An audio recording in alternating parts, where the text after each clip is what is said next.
Welcome to our channel. Today we how to enable EV charging optimization with Duke Energy Smart Chargers, detailed guide step by step clearly. To enable EV charging optimization with Duke Energy Smart Chargers, begin by ensuring you have a compatible smart charger installed. Next, download the Duke Energy app from the App Store or Google Play.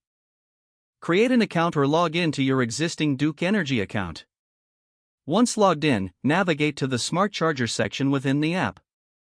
Locate the settings or optimization option related to EV charging. Enable the charging optimization feature. This feature allows the app to assess electricity rates in real time. Make sure to set your preferred charging schedule. Select times when electricity rates are typically lower. Adjust the charging limits according to your vehicle's battery capacity. Enable notifications to remind you when charging is complete. Review any additional settings related to energy management. Consider integrating the smart charger with any home energy management systems you may have. After configuring the settings, save your changes. Perform a test charging session to ensure everything is functioning correctly. Monitor the app for updates and performance insights. By following these steps, you'll optimize EV charging with Duke Energy Smart Chargers effectively. Enjoy the benefits of cost savings and environmental efficiency with your electric vehicle. If the page does not load, refresh the browser or try again in a private or incognito window. Make sure you are using the correct email address, then retype it carefully to avoid small typos.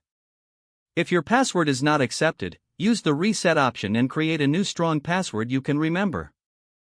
Check your spam folder for verification or security emails, then complete any requested confirmation steps.